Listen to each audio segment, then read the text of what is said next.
Hello बच्चों। आज आपका नई यूनिट स्टार्ट कर रहे हैं। नाम है इसका प्लानिंग, नियोजन। छोटा ही चैप्टर है और बहुत ही सिंपल चैप्टर है। तो आपने प्रबंध के सभी कार्यों के बारे में पढ़ा था। प्रबंध के 5 मुख्य कार्य थे: नियोजन, नियंत्रण, संगठन, नियुक्तिकरण, निर्देशन। तो ये 5 कार्य थे।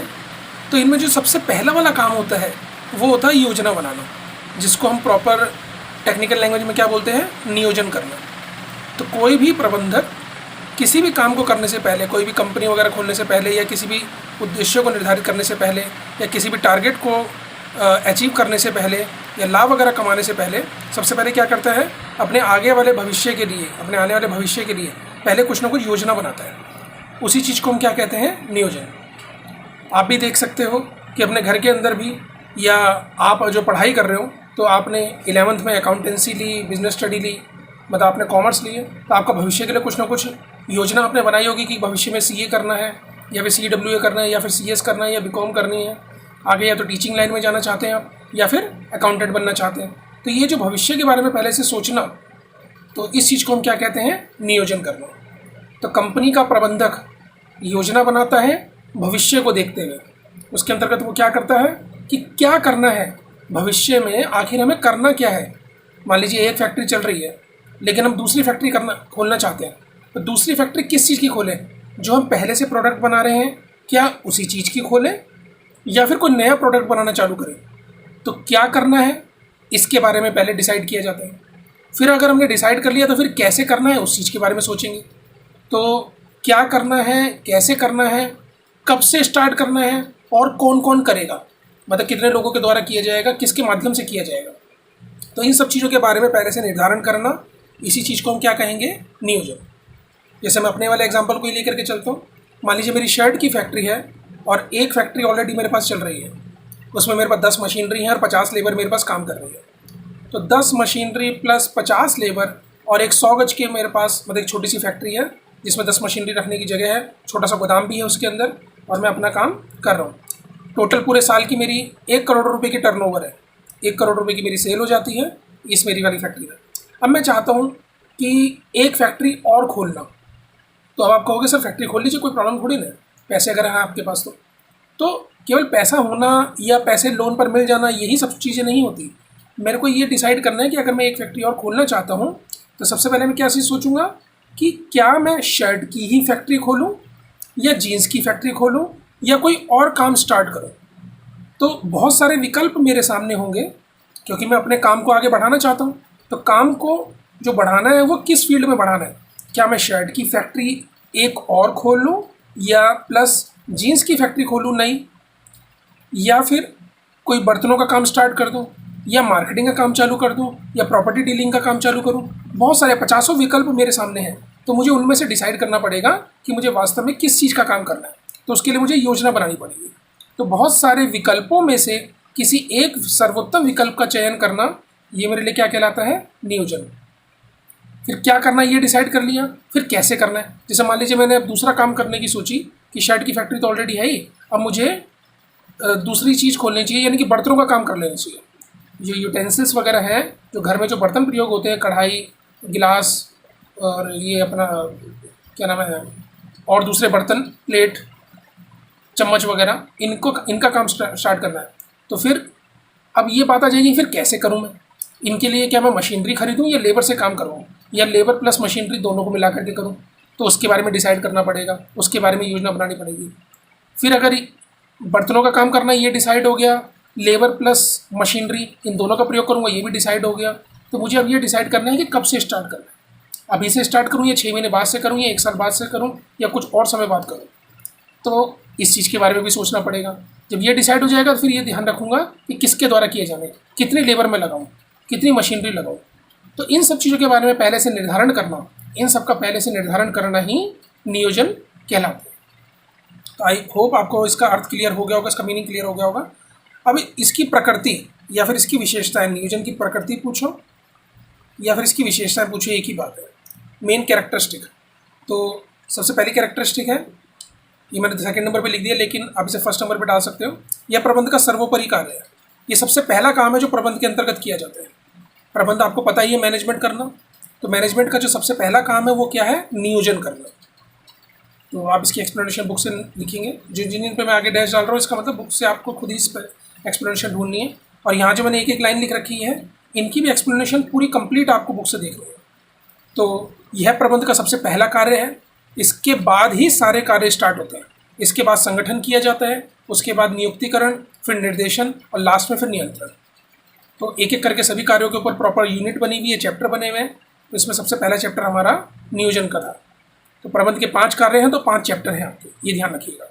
तो नियोजन वाले चैप्टर में हम सबसे पहला क्वेश्चन पढ़ रहे हैं, नियोजन की प्रकृति। तो इसमें पहला पॉइंट है, ये प्रबंध का सर्वोपरि कार्य है। जितने भी कार्य हैं प्रबंध के वो इसके योजना बनाने के बाद ही स्टार्ट होते हैं, तो ये सर्वोपरि कार्य है। नेक्स्ट, नियोजन की शुरुआत उद्देश्यों को निर्धारण करने से होती है। उद्देश्य मतलब कहाँ पहुँचना चाहते हैं, आपके गोल क्या है, आपसे मतलब जो कंपनी है आपकी, आप उसे कहाँ लेकर के जाना चाहते हैं। तो प्रबंध जो है वो नियोजन से शुरू होता है, यानी कि प्रबंध का सबसे पहला कार्य कौन सा है, नियोजन। और नियोजन का भी सबसे पहला कार्य क्या है, उद्देश्यों को निर्धारित करना। यानी कि नियोजन के अंतर्गत, योजना बनाने के अंतर्गत सबसे पहले कंपनी के उद्देश्यों को निर्धारित किया जाता है। तो आई होप आपको क्लियर हो गया वही वाला पॉइंट कि नियोजन की शुरुआत उद्देश्यों को निर्धारित करने से शुरू होती है। तो यह प्रबंध का सर्वोपरि कार्य है और नियोजन के अंतर्गत सबसे पहले हम कंपनी के उद्देश्यों को डिसाइड करते हैं कि हमारी कंपनी के उद्देश्य क्या हैं, हम कंपनी को कहाँ पर लेके जाना चाहते हैं। जैसे मैंने अपना एग्जांपल दिया था कि 1 करोड़ रुपए की मैं सेल करता हूँ जहाँ पर मेरी शर्ट की फैक्ट्री है। अब मैं उस फैक्ट्री के अंदर अब ये सोचना चाहता हूँ या फिर अपने काम को बढ़ा करके मैं 5 करोड़ रुपए तक की सेल करना चाहता हूँ। यानी कि अब 1 करोड़ से बढ़ाकर मैं 5 करोड़ रुपए तक की सेल लेकर के जाना चाहता हूँ।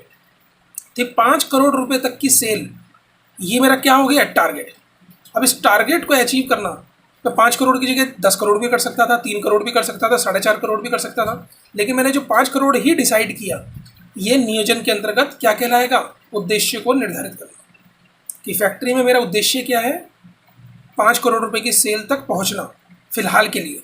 हो सकता है आगे कल को 50 करोड़ भी हो, 500 करोड़ भी हो, 5000 करोड़ भी हो, लेकिन फिलहाल के लिए मेरा उद्देश्य क्या है कि मैं अपनी कंपनी की सेल 1 करोड़ से लेकर के 5 करोड़ तक पहुंचाना चाहता हूँ। तो फिलहाल के लिए मेरा टारगेट हो गया 5 करोड़। तो ये मेरी योजना का सबसे पहला स्टेप हो गया।